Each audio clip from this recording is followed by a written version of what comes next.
আব্বু, আসসালামু আলাইকুম। ওয়ালাইকুম আসসালাম হাসিব। কেমন আছো? তোমার সাথে তো প্রায় এক সপ্তাহ পর দেখা হলো। আসলে আমি একটা জরুরি অফিসের কাজে দেশের বাইরে ছিলাম। জি আব্বু, আমি ভালো আছি। আশা করি আপনিও ভালো আছেন।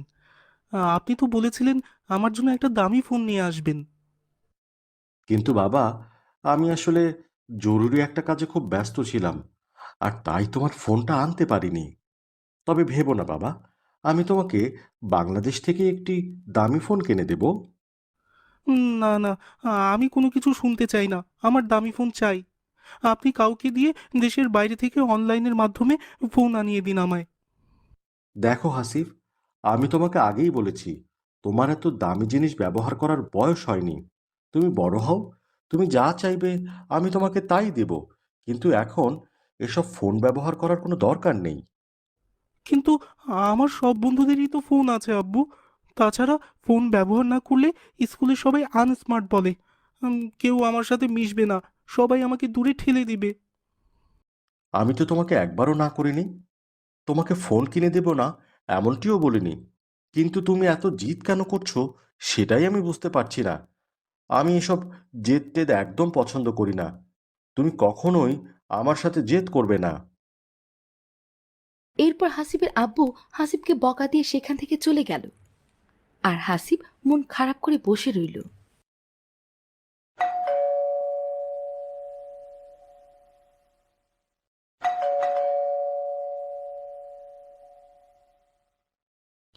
কে এতবার কলিং বেল বাজাচ্ছে? সামান্য ব্যবহারটুকু শিখতে পারিনি, কিভাবে বাসার কলিং বেল চাপতে হয় সেটাও জানে না।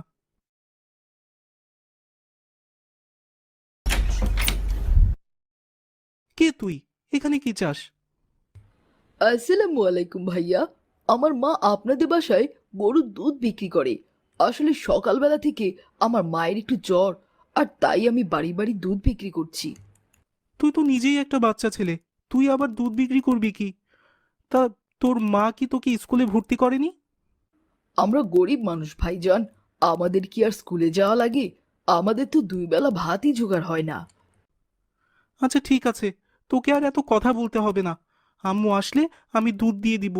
আর শীতের মধ্যে তুই এমন একটা পাতলা গেঞ্জি গায়ে দিয়ে আছিস কেন? আরে ভাইজান, আমার একদম শীত লাগে না। আমার মা আমারে অনেক ভালো ভালো সোয়েটার কিনা দিছে, কিন্তু আমি এসব পরতে একদম পছন্দ করি না। কি বলছিস তুই? মানুষ তো শীতের জন্য ঘর থেকে বের হতে পারছে না। এমনকি অতিরিক্ত শীতের কারণে আমাদের স্কুলও বন্ধ করে দিয়েছে। আর তুই কি না এমন পাতলা গেঞ্জি পরে ঘুরে বেড়াচ্ছিস? আরে ভাইজান, গরিব মানুষের এত শীত নাই।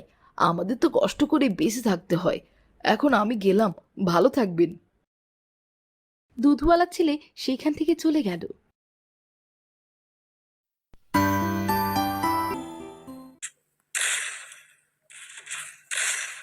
হাসিব, লক্ষ্মী ছেলে আমার, দোকান থেকে এই জিনিসগুলো কিনে আনো। আজকে আমাদের বাসায় তোমার আঙ্কেল আন্টি বেড়াতে আসবে। তুমি শুধু শুধু আমাকে বিরক্ত করছো। তুমি দেখছো না আমি গেমস খেলছি? আমি এখন যেতে পারবো না। মুখে মুখে অনেক বেশি কথা বলো তুমি। আমি এইসব কিন্তু একদম পছন্দ করি না। তোমাকে যেতে হবে মানে যেতেই হবে। আর হ্যাঁ, বাইরে যাবার সময় অবশ্যই জ্যাকেট পরে বাইরে যাবে। বাইরে খুব শীত। এরপর হাসিব দোকানে চলে গেল কিছু জিনিস কিনতে। তারপর সেই দিনে সেই দুধওয়ালা ছেলেটির সাথে তার দেখা হয়ে যায়। ছেলেটি আগুন পোহাচ্ছিল। কি রে বোকা ছেলে, আজকেও তুই ঠান্ডার মধ্যে এরকম একটা গেঞ্জি পরে বের হয়েছিস, আবার আগুন পোহাচ্ছিস? তোর কি আসলেই শীত লাগে না? আজকে একটু শীত লাগতেছে। তা আপনি কোথায় যাচ্ছেন?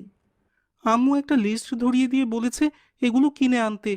আমার এসব একদমই ভালো লাগে না। আপনারা কত অল্পতে হাঁপিয়ে যান।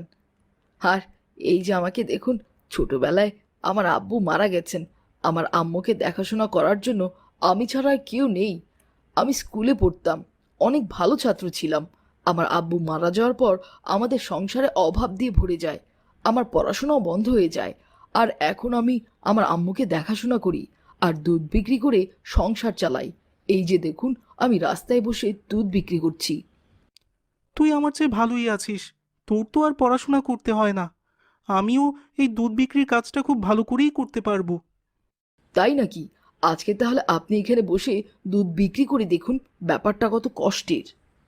হাসিব তারপর সেই দুধওয়ালার সাথে কিছুক্ষণ থাকলো। সে দুধ বিক্রি করার সময় দেখলো এটা অনেক কষ্টের একটি কাজ। আসলেই অনেক কষ্টের একটা কাজ। আমরা কতই না বাবাকে এটা নিব সেটা নিব বলে চাপ দিতে থাকি, কিন্তু তারা যে কতটা কষ্ট করে উপার্জন করে সেটা আমি আজকে বুঝতে পারলাম। তুই আমার চোখ খুলে দিয়েছিস, তোকে অনেক ধন্যবাদ। আমাকে ধন্যবাদ দিতে হবে না ভাইয়া, শুধুমাত্র একটা কথা মনে রাখবেন, কখনোই আব্বু আম্মুর সাথে খারাপ ব্যবহার করবেন না। যাদের এই পৃথিবীতে আব্বু আম্মু নেই তারাই জানে পৃথিবীটা কত কঠিন, যেমন আমি বুঝতে পারছি। আমি না জেনে আমার আব্বু আম্মুর কাছে কত কিছুই না দাবি করেছি।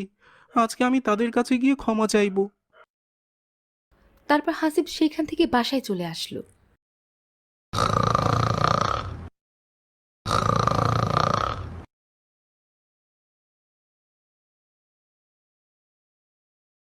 আব্বু, তোমার সাথে আমার একটা জরুরি কথা ছিল। কি ব্যাপারে কথা বলতে চাইছো? মোবাইল ফোনের ব্যাপারে আমি তো তোমাকে বলেছি কিছুদিনের মধ্যেই তোমাকে একটি দামি ফোন কিনে দিব। আমার আর কোনো প্রয়োজন নেই। আমি শুধু তোমাকে একটা কথা বলতে চাই। আমি অনেক সময় তোমাকে চাপ দিয়ে অনেক কিছু কিনেছি। তুমি আমাকে মাফ করে দিও। কি হয়েছে বেটা? আজকে তোমাকে অনেক বিষণ্ণ দেখাচ্ছে। আমি তো কিছুই বুঝতে পারছি না। আমাকে বলো, আমার সাথে সবকিছু শেয়ার করো। ওই যে আমাদের বাসায় একটা খালা ছিল না, দুধ দিতে আসতো। সে কিছুদিন ধরেই অসুস্থ, আর তাই তার ছেলে তার হয়ে দুধ দিতে আসে। ছেলেটা অনেক গরিব, তারপর পড়াশোনা করার মতো অর্থ নেই, এমনকি খাবারের খরচ নেই। দুধ বিক্রি করে সে তার মার দেখাশোনা করে, এবং তার আব্বু খুব ছোটবেলাতে মারা গেছে। আমি ওকে দেখে বুঝতে পেরেছি ওর জীবনটা কত কষ্টের, অথচ আমরা কখনোই মহান আল্লাহ তাআলার শুকরিয়া আদায় করি না। হ্যাঁ, ওই ছেলেটাকে আমিও চিনি।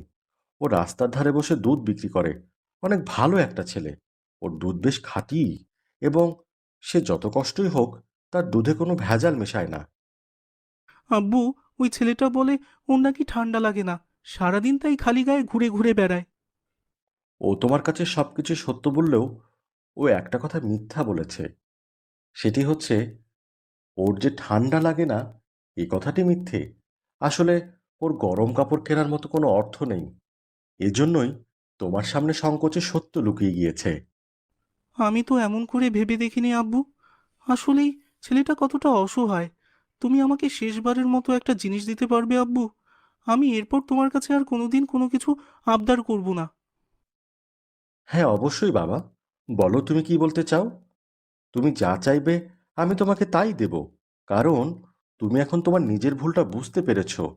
আর তুমি কখনোই আমার কাছে আর অন্যায় আবদার করবে না, এটা আমি বিশ্বাস করি। তুমি অফিস থেকে আসার সময় ছেলেটির জন্য একটু গরম কাপড়ের ব্যবস্থা করো। আমি ছেলেটিকে দিতে চাই। ঠিক আছে বাবা, তুমি কোনো চিন্তা করো না। আমি অফিস থেকে ফেরার সময় ওর জন্য একটা সোয়েটার কিনে নিয়ে আসবো। এরপর হাসিবের বাবা অফিস থেকে আসার সময় ছেলেটার জন্য কিছু শীতের কাপড় নিয়ে আসে,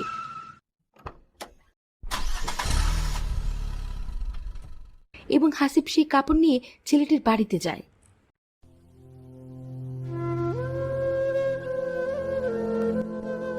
কিরে, বাড়ি আছিস? তোকে খুঁজতে খুঁজতে তো আমি পাগল হয়ে গেলাম। রাস্তায় আজকে তোকে দেখতে পেলাম না, আর তাই কোনো কিছু না ভেবে তোর বাড়িতে চলে আসলাম। আরে ভাই, আপনি, আমার কত বড় সৌভাগ্য আপনি আমার বাড়িতে এসেছেন। কিন্তু গরিবের ঘরে আপনাকে যে কোথায় বসতে দেব কিছুই বুঝতে পারছি না। আরে হয়েছে হয়েছে, তোকে আর ঢং করতে হবে না। আজকেও তুই খালি গেঞ্জি গায়ে দিয়ে বের হয়েছিস? আজও কি তোর শীত লাগছে না নাকি? না ভাই, আমাদের ঘরের ভেতরটা অনেক গরম, এখানে একদমই ঠান্ডা লাগে না। আবারও তুই আমার সাথে মিথ্যে কথা বলছিস। আমি তোর জন্য কি এনেছি এটা খুলে দেখ। এখানে দুটো সোয়েটার আছে। এখন থেকে রাস্তায় সোয়েটার ছাড়া একদম বের হবি না। আপনি আমার জন্য এত দামি কাপড় চোপড় এনেছেন ভাই, এইটা আমি নিতে পারবো না। আমাদের মতো গরিব লোকদের এই সোয়েটার শোভা পায় না। আমি তোর জন্য বাবাকে দিয়ে আনিয়েছি। এখন থেকে তুই এটা পরবি।